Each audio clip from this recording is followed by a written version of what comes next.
예, 하나님께서 우리에게 주시는 말씀은 히브리서 7장 22절에서 28절입니다.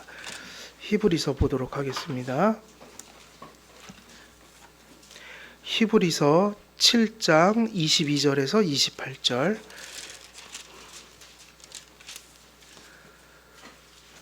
우리 한 절씩 교독하겠습니다. 22절에서 28절까지 교독합니다.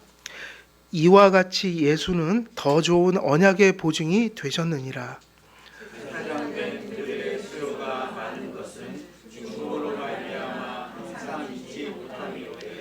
예수는 영원히 계심으로 그 제사장 직분도 갈리지 아니하느니라.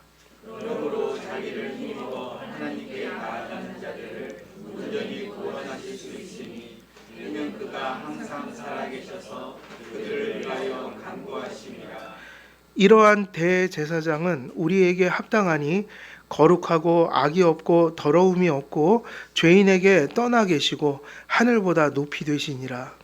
그는 저 제사장들이 먼저 자기 죄를 위하고 다음에 백성의 죄를 위하여 날마다 제사 드리는 것과 같이 할 필요가 없으니 이는 그가 단번에 자기를 드려 이루셨습니다. 율법은 약점을 가진 사람들을 제사장으로 세웠거니와 율법 후에 하신 맹세의 말씀은 영원히 온전하게 되신 아들을 세우셨느니라. 아멘. 예, 이제 오늘 저희들은 그 제사장 이제 들어갈 차례죠. 제사장.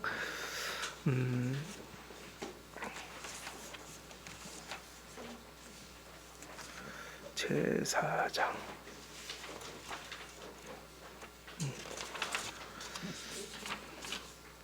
제사장직. 저희들이 왕직 이제 마치고요. 제사장직 들어갑니다. 제2권 15장 6절이죠. 기독교 강요로. 네. 자, 이제 제사장직 저희가 이제 들어갔는데 3직분 중 마지막 직분이 이제 마치는 겁니다. 그래서 이 직분들은 일종의 예수님이 우리를 위해서 구속을 성취했다고 할 때 예수님의 중보자직 그리고 구원자로서 행하신 일들을 구약의 3직분이라는 틀 속에서 본 거죠. 그래서 이제 이 부분 되게 중요하고 요게 끝나면 이제 본격적으로 예수님이 실제 하신 일들 있잖아요. 이 땅에 성육신하시고 또 뭐 고난의 생애를 보내시다가 십자가에 죽으시고 부활하시고 승천하시고 하나님 우편에 앉으신 거. 그러니까 기독교 강요는 원래는 이 기독교 강요 전체가 사도신경의 틀에서 쓴 거예요. 그러니까 사도신경을 풀어놓은 겁니다. 그래서 이 기독교 강요의 구조는 사도신경을 풀어놨다고 보면 돼요. 그래서 우리가 사도신경 고백할 때 그 내용들이 사실은 이렇게 확장돼서 설명됐다고 보면 되는데 특별히 이제 이 3직분은 우리가 이제 구체적으로 예수님의 생애로 들어가기 전에 중보자, 메시아, 기름 부음 받은 자가 구체적으로 구원을 위해서 무엇을 했는지를 보는 일종의 큰 틀 같은 거다. 그래서 이제 오늘은 마지막 직분인 왕직을 저희들이 제사장직을 다루게 됩니다. 그래서 영어로는 프리스트 후드, 그래서 프리스트가 이제 제사장이니까 제사장직 하면은 프리스트 후드 그렇게 이제 용어가 쓰여지고요. 그러면 그리스도의 제사장직의 목적과 실행은 그리스도께서 자신의 거룩하심으로 하나님을 우리와 화해시키시는 순수하고 흠없는 중보자가 되신다는 사실에 있다. 그래서 이 거룩하다는 건 두 가지 의미인데요. 하나는 예수님과 같은 분이 없다는 얘기예요. 이런 분이 없다. 이분이 이런 분으로서 우리의 중보자직을 성취하셨다. 그리고 또 한편으로는 도덕적인 의미에서 거룩함이에요. 죄도 없고 흠도 없고 완전한 성품, 선하신 성품으로 우리를 구원하시는 어떤 역할을 하게 됐다. 거룩하심이라는 건 항상 두 가지, 우리와 같지 않은 존재다. 그러니까 그 중보자직을 예수님과 같은 존재가 아니면 다른 존재가 할 수가 없다는 거예요. 그래서 우리가 항상 신앙 고백하고 살아갈 때요, 누구의 유일성을 주장해야 돼요? 예수 그리스도의 유일성이에요. 그런 인격도 세상에는 둘이 없고 그런 사역도 이 세상에는 없다. 그 얘기는 무슨 뜻이죠? 구원자가 절대로 둘일 수가 없다는 얘기입니다. 거룩하시다는 말이 그런 의미예요. 구별된다. 유일성. 그럼 지금 보통 자유주의니 지금 기독교 신학계에서 다원주의가 들어왔잖아요. 플루럴리즘 그러거든요. 플러스 할 때가 다 그 더하고 이런 거잖아요. 플러스. 플루럴 그러면 이제 플루럴리즘 하면 다원주의예요. 다원주의. 그럼 그게 뭐냐? 원니스에 반대예요. 원니스는 뭐예요? 원, 하나. 그러니까 유일성. 그럼 이거 반대가 뭐냐? 플루럴리즘. 그럼 뭐냐? 하나 이상이다 이 얘기죠. 근데 지금 신학은 현대 신학은 그렇게 간다고요. 다원주의로 가요. 그래서 예수님만이 아니라 뭐 구원을 할 수 있는 신이 참 많아요. 지금은. 근데 우리는 유일신을 믿고 유일한 중보자를 믿어요. 그래서 우리가 이미 에베소서에서 설교했지만 그 7가지 하나라는 거 그때 기억나세요? 전에 에베소서 공부할 때 7가지 하나가 있었죠. 교회도 하나요. 그 다음에 성령도 하나요. 뭐 순서 틀려도 주도 하나요. 그 다음에 하나님도 하나요. 세례도 하나요. 또 뭐가 있어요? 믿음도 하나요. 이 다 하나예요. 왜 하나냐? 유일성, 하나님이 유일하시기 때문에, 중보자가 유일하기 때문에 믿음도 교회도 하나일 수밖에 없어요. 그래서 오늘날 우리가 지키고 가야 될 것 중에 중요한 게 유일성이에요. 유일성, 하나님의 유일성, 구주의 유일성, 믿음의 유일성. 요즘엔 자꾸 다양성을 얘기하는 시대니까 이거를 뭐라고 부르냐면 우리에겐 유일성인데 세상에선 베타주의라고 욕을 하죠. 베타주의다. 근데 오전에도 말씀드렸지만 하나여야만 하는 게 있다고 그랬잖아요. 2가지 선택할 수 없는 거. 세상은 많아요. 부인도 하나고 남편도 하나고 이 세상에는 아버지도 하나고 엄마도 하나고 그죠? 다 그런 유일성이 있을 수 있는 거예요. 근데 이상하게도 정작 하나님이야말로 유일하시다라는 논리가 더 맞거든요.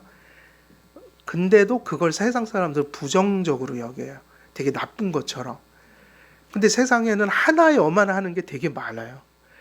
그래갖고 다원주의 얘기하면서 또 자기들은 뭐가 하나만 있어야 된다고 또 고집하죠.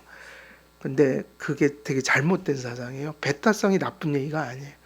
어떤 영역에서는 베타성이 있어야 되는 게 있다고요. 그래서 하나님 예수 그리스도께서 그런 존재로서 중보자가 되셨다.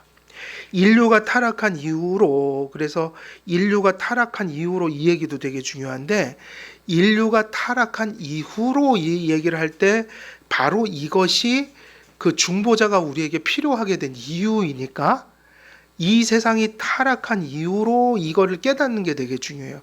세상은 타락해 있단 말이에요.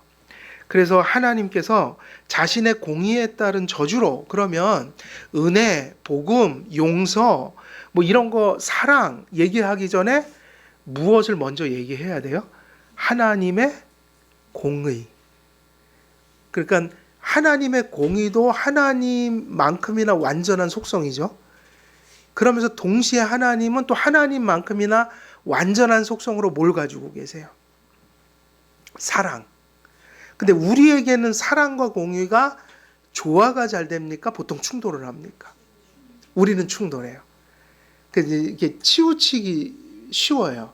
사랑 강조하다 보면 공의가 약해지고, 또 공의를 너무 강조하다 보면 사랑이 식어지고. 근데 하나님 안에는 그런 게 없어요. 사랑과 공의가 하나예요. 그런데 하나님께서 공의의 하나님이라는 걸 먼저 깨달아야 돼요. 왜? 타락했기 때문에 누구의 공의가 따를 수밖에 없어요? 하나님의 공의. 그럼 그 공의가 뭐죠? 우리는 이걸 원하지는 않지만 공의의 하나님은 타락한 존재를 향해서 항상 이런 존재로 서 계시다고요. 거기 보면 저주로 죄인이 당신 앞에 나가는 것을 가로막으시며. 그래서 여러분, 죄인은요 1차적으로는 하나님의 공의로 따지면 저주의 대상인 거예요. 그럼 저주가 왜 저주가 될까요? 진짜 그 이유가 있을 거 아니에요. 저주의 가장 큰 이유는 예수님 믿고 이걸 생각하면 진짜 이게 저주라는 걸 알게 돼요. 그럼 뭐죠? 하나님께 나아갈 수 없는 게 크리스찬에게 제일 무서운 저주예요. 그러니까 이런 거는 생각조차 할 수가 없는 거예요. 하나님께 버림받았다 이러는 거. 내가 하나님 나를 버려? 그럼 무서운 거잖아요, 우리에게는. 예수님의 사랑을 경험한 자에게는 최고의 저주스러운 말이 뭐냐면 너 하나님 버리셨어 이 얘기예요. 그래서 가끔 크리스찬들끼리 싸울 때 그 얘기를 내뱉어요. 너는 하나님이 버린. 그런데 그러면요, 그게 이거는 견딜 수 없는 수치예요. 그러니까 성도가 성도한테 너는 버림받은 자식이 하나님께. 그러니까 당신은 하나님께 뭐 예를 들면 목사가 와서 당신 하나님 버리셨습니다. 이 얘기하면 이건 그냥 견딜 수 없는 거잖아요. 참을 수 없는 거라고요. 그리고 살다가도 여러 가지 두려움이 있지만 야 하나님이 날 버리실지도 몰라 이런 생각이 뭐 예전에 많이 했었거든요. 근데 그게 있을 수가 없는 고민이에요. 그 무서운 고민이에요. 왜냐하면 우리가 믿음을 가졌기 때문이라고요. 그런데 사실은 하나님 앞에 죄 지은 사람들은 다 저주 아래 있고 그 저주가 뭐냐면 하나님이 버린 존재라는 거예요. 그 얘기는 그들이 누구에게 나아갈 수 없는 상태에 있다는 거예요. 죄는 하나님께 나아갈 수 없는 거예요. 그러니까 하나님 앞에 기도를 해도 들어주시지 않아요. 그러니까 하나님과 단절됐다 이 얘기란 말이에요. 이게 뭐냐면 이게 저주예요. 그럼 죄 지은 사람이 공의의 하나님 앞에서 이걸 받는 게 사실이라고요. 이게 진리라고요. 왜냐하면 하나님 공의의 하나님이니까 재판관으로서 우리를 향해 공의로우시게 진노하십니다. 그러니까 성경에도 하나님이 믿지 않는 자들에게 뭐 하고 계시다고 그랬어요? 진노. 믿지 않는 자들 머리 위에 하나님의 진노가 어떻게 되어 있다고 그랬어요? 머물러 있느니라. 그러면 그 일은 실제라고요. 실제인데 이게 좀 역설적이지만 이거를 깨닫는 데 구원이 있는 거예요. 이 사실을 깨달을 때 누가 절실해지는 거예요? 예수님은 거기서 우리에게 필요한 존재가 돼요. 우리가 달리 표현하면 예수님이 기름 부음을 받아서 제사장과 왕과 선지자가 된 이유는 하나님의 이 저주를 풀기 위한 거예요. 이해되시죠? 그러니까 공의를 이해 못하는 분은 절대로 그의 사랑을 얘기할 수가 없는 거예요. 기독교적인 사랑은 우리가 말하는 구원은 우리가 얘기하는 복음은 죄로부터의 구원이란 말이에요. 그러니까 하나님의 공의를 이해 못하면 죄도 이해 못하고 죄가 뭔지를 모르고 살면 예수님을 믿을 필요가 없어지죠. 그러니까 이런 얘기가 되게 중요한 거예요. 우리가 새가족 교육할 때 왜 또 교리를 공부하면 항상 그 신론 배우잖아요. 신론 배울 때 뭐 배웠어요? 하나님의 속성. 그럼 거기서 뭐 나와요? 공의, 사랑. 그러니까 절대로 하나님을 치우치게 이해하면 복음을 이해 못하게 되는 거예요. 그러니까 하나님의 공의를 이해해야만 죄를 진 자에게 저주가 있다는 사실을 알게 되고, 근데 이게 왜 복음에 있어서 절실한 지식이냐면 이것을 깨달은 자만이 그리스도가 왜 오셨는지를 이해할 수 있게 되니까요. 그래서 자유주의는 이 진리를 안 믿어요. 성경을 모르니까, 아까 안 받아들이니까 이거를. 그러니까 성경대로 쓰여진 것을 안 받아들이니까 그들이 말하는 구원은 우리가 얘기하는 구원과 전혀 다른 거예요. 그러니까 해방신학자들에게 구원은 뭐겠어요? 우리가 생각하는 죄가 아니에요. 해방신학자들은 뭐를 구원이라고 생각하냐면 사회 구조와 악을 죄라고 봐요. 거기까지만. 우리가 뭐 개인적으로 원죄 가지고 이런 거 관심 없어요. 그냥 사회를 정치적으로 억압하는 세력에 대항하는 거. 그래서 그들은 어떤 예수님을 그리냐면 딱 예수가 누구냐면 체게바라예요. 해방신학의 예수는 체게바라 같은 사람이 표본이에요. 체게바라 아시죠? 남미에서 그러니까 이제 미국이 못된 짓 많이 했어요. 남미 쪽에 그 권력을 가지고. 그래서 남미의 정치적인 불안은 미국이 상당히 조장한 면이 있어요. 그래서 카스트로, 체게바라 같은 사람들이 뭘 들었어요? 총을 들었죠? 그러면 해방신학자들은 뭐냐? 그게 예수예요. 그러면 그거 비슷한 게 한국에서 만들어낸 신학이 있어요. 우리 한국에서 제일 유명한 게 민중신학이에요. 왜냐하면 민중신학은 외국 신학이 아니에요. 다른 건 다 외국을 통해서 왔죠. 선교사들이 알려주고. 근데 유일하게 토착신학이 있어요. 우리가 만든 거. 독재 시절에 독재를 타도하자고 그런 거를 신학으로 연결시킨 게 무슨 신학? 민중신학인데, 거기서 예수는 누구냐면 전태일과 같은 사람, 그 다음에 그 백기환, 그리고 누구죠? 문익환 목사, 이런 분들. 그러니까 정치적인 억압에 대항한 사람들. 그래서 정치적 정의를 이루려고 하는 거. 그거는 보편가치에서 도덕 윤리에 관한 것이고, 그래서 그게 나쁘다는 게 아니라, 제가 말한 건 구원이 아니란 얘기예요. 그래서 사회 이렇게 운동한다고 해서 구원받는 것도 아니고, 그들 똑같이 회개해야 돼요. 그리고 체게바라처럼 일생을 그런 어떤 정치적인 시스템을 바꾸려고 계속 이 총 들고 막 자기를 희생했다. 그 어떤 면에서는 가치가 있지만 그게 구원을 가질 수는 없어요. 그 체게바라 저는 평전 다 읽어봤는데 한 구절 딱 남는 게 그 사람이 한 얘기예요. 체게바라가. 거기 제가 줄을 딱 쳐놨는데, 예수도 사랑을 실천하려고 오셨고 자기도 사랑 때문에 지금 이 짓을 하고 있다. 근데 이제 그 얘기를 써놨더라고요. 예수의 사랑과 그러나 나의 사랑은 정반대의 길을 간다고 썼어요. 그러니까 기독교에서 얘기하는 사랑하고 자기의 사랑은 다르다는 걸 인식한 거예요. 그래서 자기는 기독교인이 될 수 없다고 생각한 것 같아요. 왜냐하면 그는 총을 드는 거였어요. 우리는 뭐예요? 복음이에요. 그러니까 그 체계바는 적어도 그 성격이 다르다는 걸 알았어요. 그 얘기를 써놨다고요. 그래서 우리가 하나님의 그 사랑이라는 거, 공의라는 거, 이런 부분을 그러니까 신학, 이런 하나님에 대한 인식을 잘 가져야만 결국 그런 것들이 복음을 바르게 이해하게 만든다. 다 연결되어 있는 거예요. 그래서 그러므로 하나님의 진노를 누그러뜨리고 우리를 향한 그분의 호의를 얻어내려면 결국은 그러면 구원이 무슨 의미인 거죠? 구원이? 이렇게 되면 하나님의 공의의 하나님으로 인해서 죄진 자를 향한 진노, 심판, 단절, 이것을 해결하는 게 뭐죠?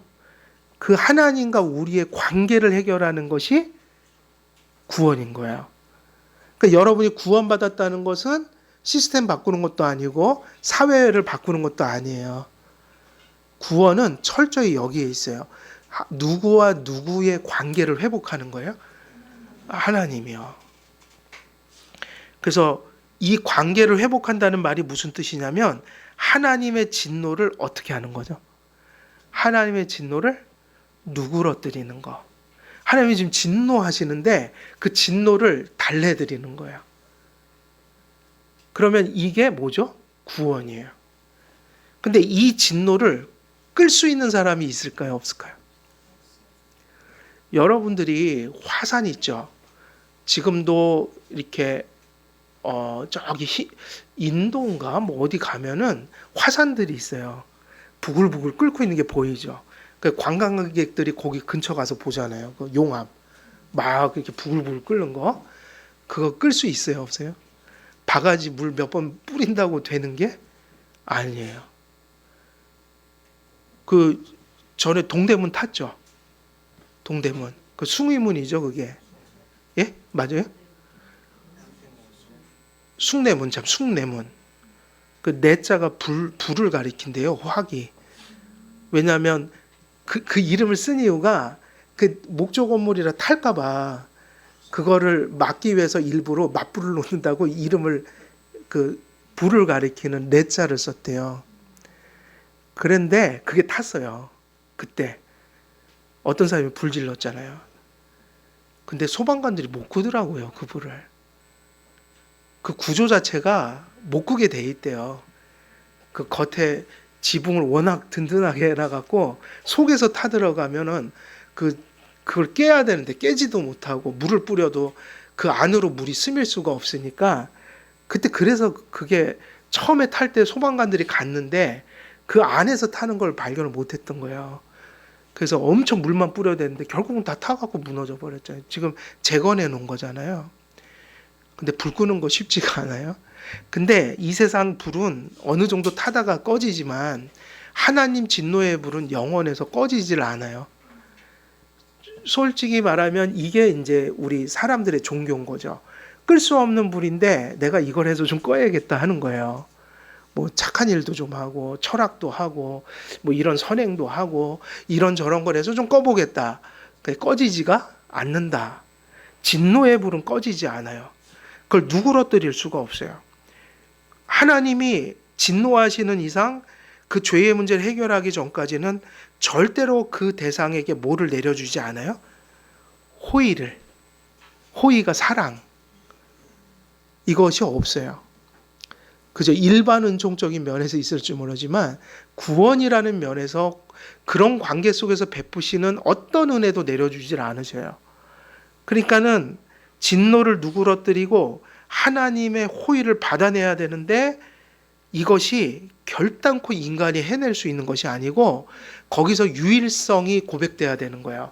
이 진노를 꺼뜨리고 우리에게 하나님의 호의를 가져올 수 있게 만드는 분, 그분은 예수밖에 없다는 거예요. 그래서 이것을 얻어내려면 제사장의 속죄제가 필히 중재되어야 했습니다. 그러니까 구약 시대 때 예수님이 오시기 전이니까 그런 일을 하시는 예수님을 인간 제사장들이 예표했다. 근데 어떤 방식으로 했냐면 거기까지 가르쳐 주신 거예요. 피를 흘려야 된다. 이게 내가 진 죄인데 양이 대신 피를 흘려줘야 돼. 그러면서 피 없이는 뭐가 없다? 사함이 없느니라. 그 얘기를 한 거죠. 그래서 이 직책을 다 하시려고 그리스도께서 희생제물과 함께 중보자로 나타나셔야 했습니다. 왜냐하면 율법 아래에서 제사장이 피 없이 성소에 들어가는 것은 불법이었기 때문에. 그래서 제사장들 그 옷에다가 뭘 달아놨어요? 방울. 그리고 그 들어갈 때 제사장들 몸에다가 뭐를 묶어가지고 들여보냈어요? 끈을. 왜냐? 혹시라도 그런 거 제대로 준비 안 하고 들어갔다. 제가 구약에 태어나서 제사장되면 큰일 납니다. 맨날 잊어버리고 들어가는 거예요. 여러분 제가 맨날 잊어버리고 오늘도 기독교 강의 어제 준비한다고 집에서 보고 안 가져왔어요. 근데 제가 여러분 이게 20살 때부터 이랬어요. 맨날 잊어버리고 다니는 거예요. 진짜 옛날에도 그랬어요. 왜 그렇게 777을 못한지 맨날 잊어버리고 그러니까 꼼꼼한 거하고는 약간 거리가 있는 사람이죠. 그 제사장이 그 피를 안 가지고 들어가 봐요. 제가 아이고 잊어버리고 왔네요. 그냥 직사예요. 그냥 죽어요. 여기가 지금 지성소였으면 몇 번 밧줄로 여러분이 해갖고 무섭습니다. 여기가 다행히 그런 게 아니에요. 지금은 옛날에 단에 올라간다고 막 애들 혼냈잖아요. 그런 개념은 아니죠. 설교하는 그런 장소라서 우리가 함부로 하지는 않지만 뭐 여기 올라와서 장난친다고 하나님이 벌 주고 이러지는 않아요. 예. 그래서 이것이 지금 보게 되면 무엇과 무엇이 만나는 거예요? 공의와 사랑이 함께 있어요.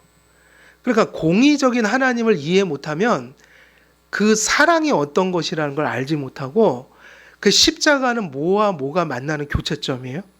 하나님의 공의도 보이고 하나님의 사랑도 보인다. 그것이 기가 막히게 해결되는 곳이 십자가였다. 구약의 제사장들은 중재자로 하나님과 그 백성들 사이에 서 있었지만 그들의 죄를 피로 대속하지 않고서는 하나님의 노여움을 풀 수가 없었어요. 물론 예표적이긴 했지만 그때도 피가 없이는 그냥 그렇게 하나님 관계가 도무지 구약에서 유지되지 않는, 그리스도께서는 자기의 죽음을 희생제물로 삼아서 우리의 죄가를 도말하고 죄에 대한 값을 물으심으로 제사장의 사역을 성취하셨습니다. 구약 제사장들과 그들의 속죄 사역은 그리스도 안에서 성취될 속죄의 뭐였죠? 예표고 모형이었으니까 구약에서는 그 정도로 예수님 바라봤다, 이렇게 생각하시면 되죠. 하나님께서는 너는 멜기세덱의 서열을 따라 영원한 제사장이라, 이 말씀을 왜 하셨냐면 예수님이 레위 지파 쪽에 있는 제사장 계열이에요, 아니에요? 아니라고요. 원래 제사장은 제사장 가문에서 나오게 돼 있었잖아요. 근데 이 사람들은 완전한 제사장이 아니라 그저 뭐였죠?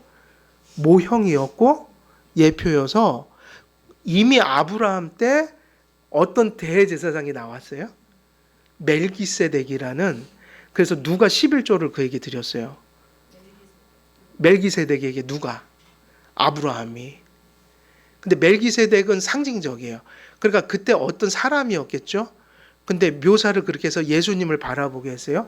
어떤 제사장이냐면 도대체 어디서 태어나서 어디서 나왔는지도 기원도 모르겠고, 그러니까 일반 대제사장 계열이 아니라는 거예요.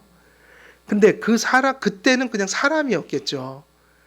근데 그 사람은 어디서 와서 어디로 갔는지 그런 출처도 없고 일부러 그렇게 만들어 놨다고요? 그럼 뭐냐? 예수님은 멜기세덱의 서열을 따라 그 모형적이고 예표적이고 제한적인 제사장이 아니라 영원한 멜기세덱의 그러한 이미지를 따라온 거죠. 그 예수님 특별한 제사장이 될 것이다. 그 예표의 성취가 될 것이다.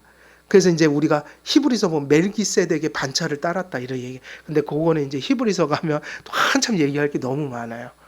그래서 우리 구원의 근본 요체가 축을 삼고 돌리게 되는 저 머리를 제정하시기를 원하셨습니다. 그래서 왜냐하면 그리스도께서 제사장이 되셔서 죄를 정결하게 씻어냄으로써 우리를 거룩하게 하시고 우리의 더러운 죄악과 악행으로 말미암아 가로막혀 있는 하나님의 은총을 취하여 주시지 않으신다면 우리 자신이나 우리의 기도가 하나님께 아무것도 받아들여질 수가 없게 된다.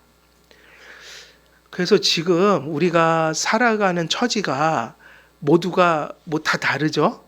그리고 좋은 일도 있지만 어려운 일도 있으시고, 그렇지만 감사해야 되는 이유가 적어도 여러분은 이 은혜를 이미 받아버린 거예요. 하나님이 여러분과 여러분의 기도를 들어주지 않는 존재였거든요. 근데 지금은 누구와 뭐를 다 받고 계세요?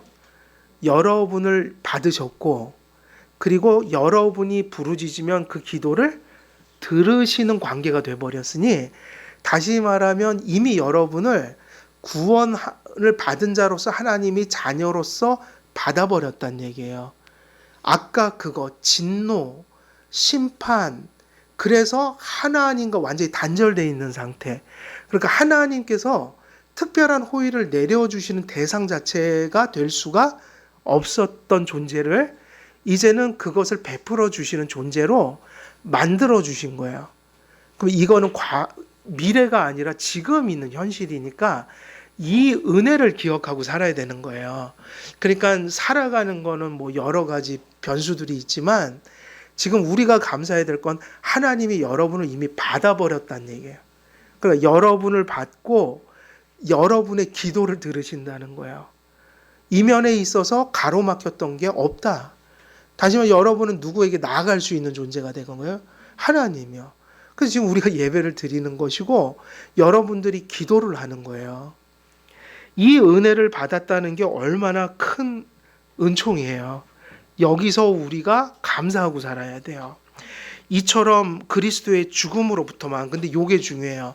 근데 어떻게 우리가 지금 이 은혜를 누리죠? 그러면 예수 그리스도께서 여러분을 위해서 죽으셨다는 거예요. 그러니까 이 말을 가볍게 생각하면 아무것도 아닌데 무겁게 생각하면 되게 무거워요. 여러분을 위해서 죽으셨다는 거예요. 지금 사람이 여러분을 위해서 누가 죽어줄 수 있어요? 많이 계세요? 지금 옆에서 대신 그냥 확 죽어줄 수 있는 사람 많이 있으세요? 그거 인간적인 것도 어렵죠. 그런 친구가 가끔 있을 수는 있는데 수류탄 던지면 내가 죽고 다 살려야지 그러면서 내가 덮쳐서, 근데 그 효과가 너무 달라요. 우리에게 베풀어 주신 건 너무 커요. 예수님께서 죽었다는 것을 그냥 죽으셨어, 부활하셨어 이렇게 하면 안 되고요. 정말 죽으신 거예요. 2000년 전에 실제적으로 역사적으로 누군가가 여러분을 위해서 실제로 고난받으면서 죽으셨어요. 진짜 죽으신 거예요. 진짜 나를 위해서 죽었다고 생각하면 이게 좀 얘기가 달라지거든요. 그 믿음이 있어야 합니다. 그리스도의 죽음으로부터만, 이 죽음이 왜 귀하냐면 이것으로만 그게 되니까요. 그분의 제사장직의 효력과 유익이, 요게 중요하죠. 누구에게 미치게 됐다는 거예요? 우리에게. 그럼 여러분 속에 지금 구원이 미치고 있잖아요. 근데 이게 어떻게 온 거냐면 그리스도의 죽음으로부터만 온 거예요. 그래서 그분의 제사장직의 효력과 유익이 바로 다른 사람이 아니라 나에게 지금 미치고 있는 거예요. 제사장 되신 그리스도의 속죄를 통해서만 우리는 기도의 확신을 얻게 되고 평안함이 경건한 양심에서 솟아나게 됩니다. 죄사함 받았습니다. 여러분, 예수님 안 믿으면 여러분은 몇 가지에 짓눌려 살게 될까요? 어떤 거에 짓눌려 살게 될 것 같아요? 첫째는 죄책이 안 없어지잖아요. 그러니까 양심의 가책. 늘 그 죄를, 이 죄를 어떻게 하고 살아야 되나. 늘 죄인으로 있으니 진노가 두려워야 되고. 그리고 두 번째는 뭐죠? 내 자신의 수치감이에요. 하나님의 자녀가 아니고 무슨 존재로 사는 거예요? 성경대로 얘기하면 마귀의 자녀라고 규정이 되어 있어요.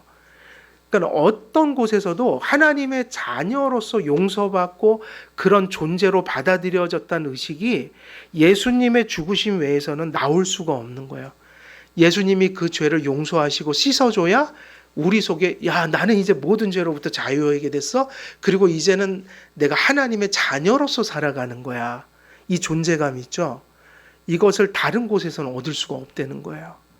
그래서 요즘에 맨날 심리학자들이 밥만 먹으면 떠드는 게 맨날 자존감을 가지세요. 자존감을, 이 얘기예요. 근데 내가 생각할 때 그 자존감이 그렇게 대단한 것들이 아니에요. 근데 기독교인들에게 자존감이 뭐여야 되죠? 나 죄 씻음 받은 존재야. 나 하나님의 자녀거든. 내 인생을 하나님이 보호해 주시고 책임져 주시거든. 여기서 바라보는 나에게 존재감이 생기는 거예요. 이것 외에는 사실은 그렇게 다른 것들은 뭐 살면서 상처도 있고 내가 태어난 신분도 낮을 수도 있고 이런 거 있는데 그런 거 갖고 자존감 따지지 말자는 거예요. 그거 대단한 거 아니에요. 우리에게 자존감은 크리스찬이 어디서 나와야 되냐면 혹시 그런 게 필요하다면 죄 씻음 받은 거. 나 이제 의인이다. 예수의 의를 전가받아서 나 이제 의인입니다. 나 하나님 자녀입니다. 내가 속한 곳은 이 땅이 아니라 어디라는 거예요? 나 하늘 시민입니다. 이게 자존감이 되면요, 제가 볼 땐 건강한 자존감. 그런 자존감은 좀 가질 필요가 있다. 하나님의 부성적인 관용은 그리스도의 제사장적 중재사역을 통해서만 일어납니다. 옛 언약의 율법 하에서 하나님께서는 예전엔 율법 시스템 속에다 뭘 집어넣으신 거예요? 그 가축들을 희생제물로 삼게 하는 성전 제사제도. 그리스도 안에서 이전과 아주 다른 새로운 질서가 존재하게 되었는데, 그러면 이제 구약과 신약이 다 그리스도를 가리키니까 본질은 같지만 구약은 예표와 모형이었다고 그랬잖아요. 이제 뭐가 달라진 거예요? 과거에는 가축들 가지고 죄사함 받고 이런 거를 자꾸 바라봤는데 이제 신약으로 넘어와서 바뀌어진 게 뭐냐는 거죠. 이게 엄청나게 효과가 이제 확실해졌다. 이제는 그 의미 없는 동물들이 아니라 예수께서 제사장이 되셨고, 요 얘기가 중요해요. 히브리서는 그걸 얘기하는 거예요. 과거에는 죄 많은 사람들이 제사장이 됐잖아요. 레위인들도 죄인들이었다고요. 아주 별 볼 일 없는 인간들이 제사장을 했고 그들도 제사장이지만 맨날 뭘 짓고 사는 사람들이에요. 죄를 짓고. 그러니까 7월 7일인가 7월 1일인가 무슨 대속죄일이 있었잖아요. 그날 제사장을 위한 제사가 이루어졌다고요. 백성들과. 그러니까 이제는 다르다. 왜 우리가 신약이 그처럼 탁월하냐고 물으면 제사장이 바뀌었어요. 이제 모형이 아니라 진짜다. 누가 제사장이 된 거예요? 예수님이 제사장이 됐고 그리고 제물이 달랐어요. 과거에는 양이나 염소나 비둘기나 곡식가루를 가지고 드렸지만 이제는 누가 제물이 된 거예요? 예수님. 그래서 이제 신약은 이런 겁니다.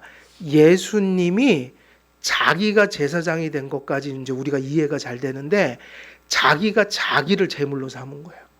제사장이 되시고 자기가 자기를 제물로 삼아서 하나님께 제사를 드렸다. 근데 이 효과가 이래서 어떻게 나타날까요?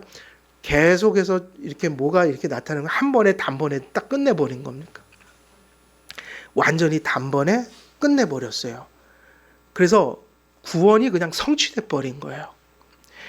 그래서 그리스도께서 제사장으로 세워진 동시에 자기 자신이 희생 제물이 되셨습니다.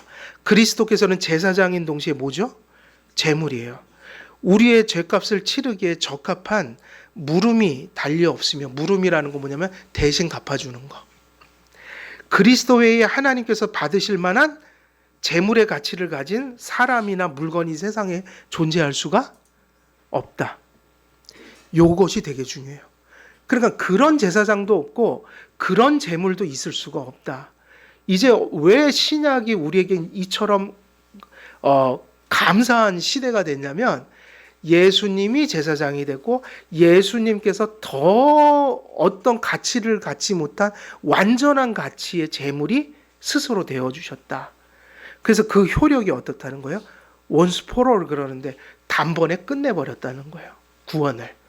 그래서 십자가에서 예수님이 뭐라고 그러셨죠? 죽으실 때 다 이루었다. 그 얘기죠.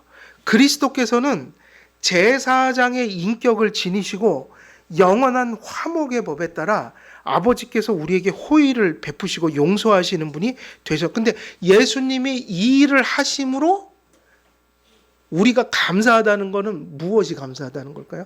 이 일을 이루심으로 자기가 제사장 되어 자기를 제물 삼아 죽으심으로 이것이 하나님이 내게 오실 수 있고 내가 하나님께 갈 수 있고 하나님이 우리를 심판의 대상이 아니라 호의의 대상으로.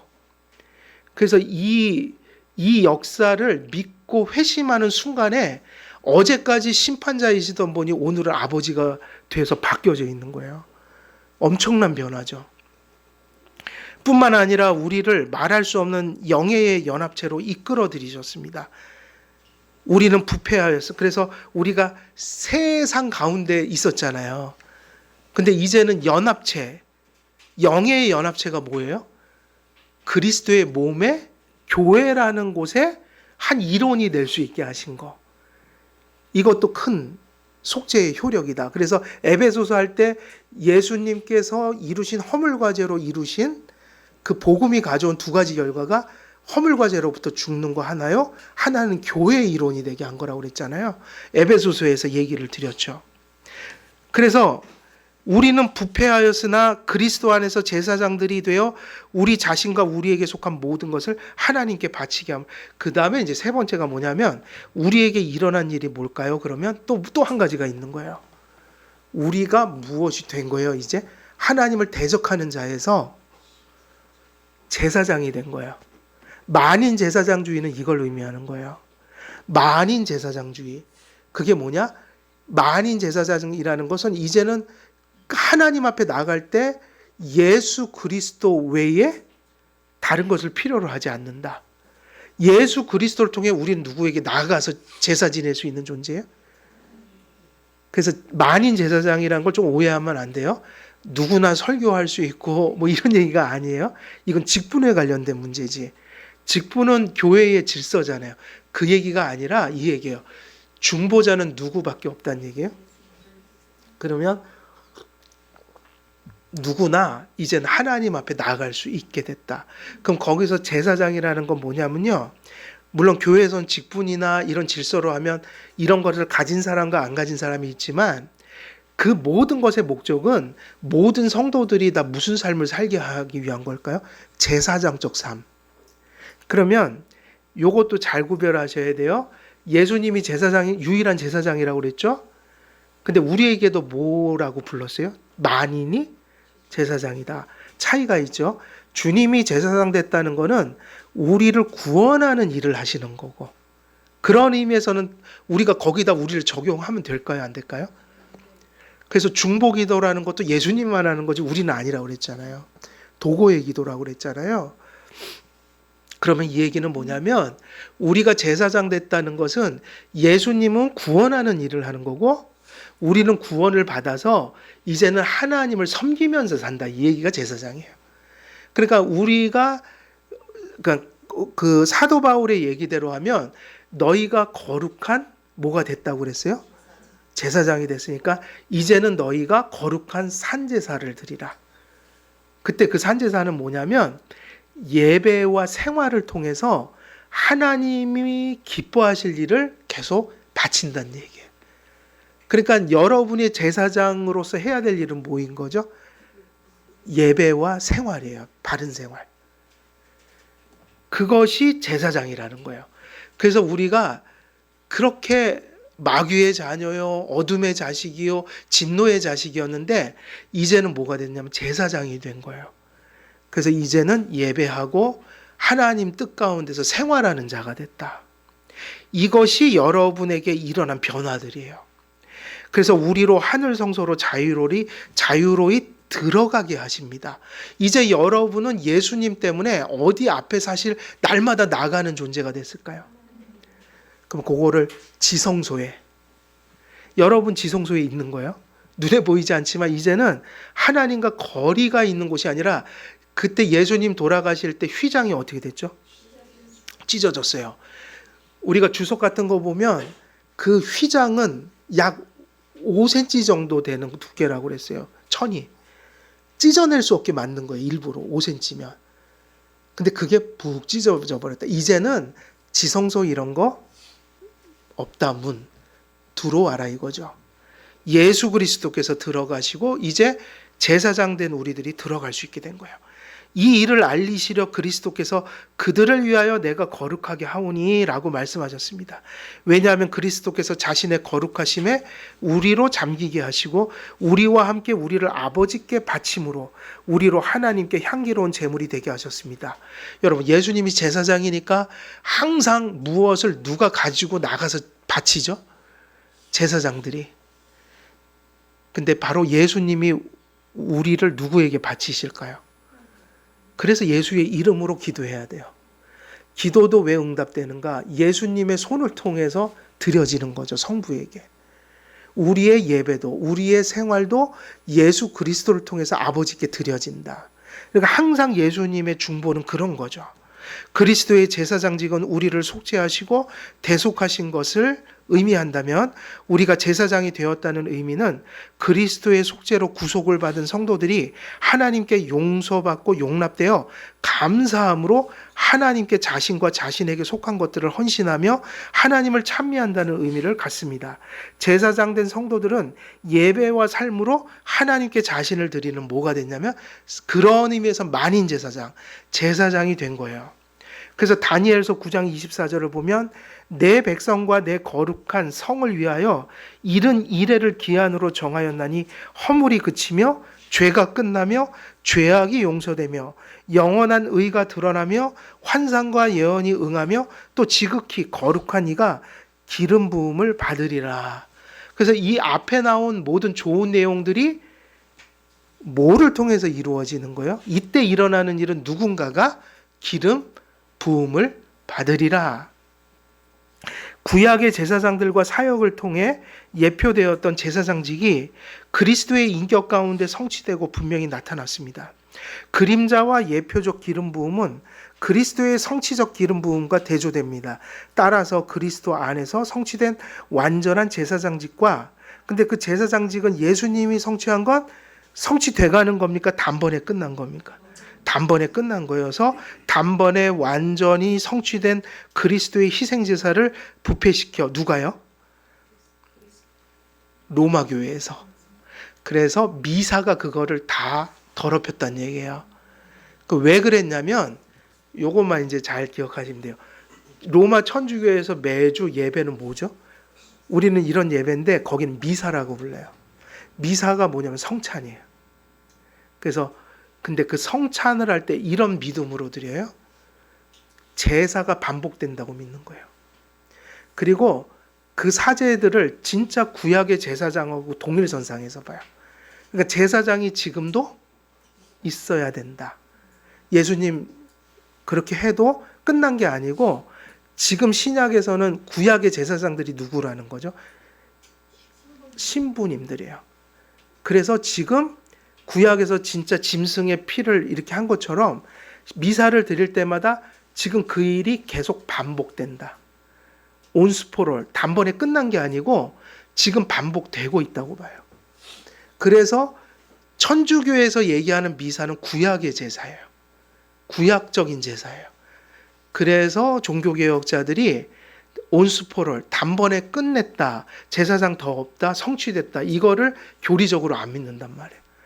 제사가 계속 재현되고 있다. 그리고 사제들은 제사장이다. 이렇게 하니까 종교개혁자들이 안 된다. 저거는 예배를 부패시킨 거다. 그래서 지금 여기서 지금 쭉 얘기한 제사장직을 부인하는 거로 봤어요. 성취된 걸 부정하는 내용이 들어있다. 그래서 로마 교회가 미사라는 것을 통해서, 그래서 미사란 말 자체가 제사라고요. 미사라는 말 자체가 제사예요. 그래서 이것들을 날마다 제사를 어떻게 한다고요? 반복하는 교황주의자들을 반대했다. 요게 이제 칼빈은 종교개혁 때 사람이니까 요게 되게 중요했죠. 당시에 천주교를 비판했던 거예요. 그래서 우리는 이제 뭐 이런 내용을 통해서 역으로 생각해야 되죠. 제사장은 누구밖에 없다? 예수님. 그리고 그분은 단번에 끝냈다. 2000년 전에. 그것을 믿음으로 말미암아 이제 그 제사의 효력이 우리에게 미쳐서, 그럼 그 효력이 뭐라는 거죠? 우리가 하나님 앞에 이제 어떤 벽도 없이 그분과 연합하고 교제하고, 그리고 우리가 하나님 자녀요 백성으로서 호의를 받을 수 있게 된 거. 이제는 기도하면 들어주시는 거. 이러한 일들이 일어났고, 그리고 그 제사장의 죄사함과 그 피로 깨끗게 하심으로 우리와 같은 죄인이 또한 거룩한 공동체인 교회의 일원으로서 살아갈 수 있는 것. 그리고 우리의 삶이라는 것을 그렇게 투영해 보면 예수님이 제사장이라는 의미가 아니라, 그런 의미가 아니라 예수님께 예배하고 섬기는 자로서 이제 그분께 헌신하는 일종의 나를 드리는 그런 의미에서 제사장적 삶으로 부름을 받은 것. 이런 것들이 뭐냐면 예수님의 제사장 사역을 통해 이루어진 효력들이고 열매들이라는 것이다. 오늘은 여기까지 정리를 하면 제사장직을 다 한 겁니다. 그래서 오늘 여기까지 하고 마치고요. 다음번에는 이제 구원 성취 구속 사역을 이제 구체적으로 이제 예수님의 사역을 따라서 이제 우리가 나누게 되는 그런 내용들이 전개될 거예요. 오늘 여기까지 하고 마치겠습니다. 제가 기도하겠습니다. 살아계신 하나님 아버지, 주님의 상직분을 통하여 예수께서 이 땅에 오셔서 우리를 향해 어떤 큰 은혜를 베풀어 주셨는지 저희들이 또 함께 다 다루고 또 다시 한번 깨달으며 믿는 시간을 가졌습니다.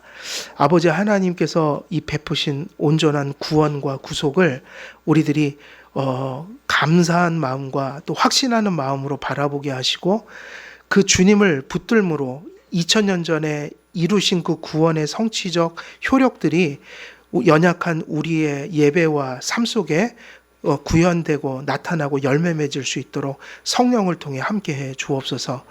이제 주님을 더 온전히 알고 깊이 알고 또 견고히 붙들므로 주님이 주신 귀한 구원이 나의 실제가 되는 놀라운 은혜를 누리는 우리 한길교회 모든 성도님들 다 될 수 있도록 하나님 은혜를 내려 주시옵소서. 감사드리오며 우리 주 예수 그리스도의 이름으로 기도드리옵나이다. 아멘.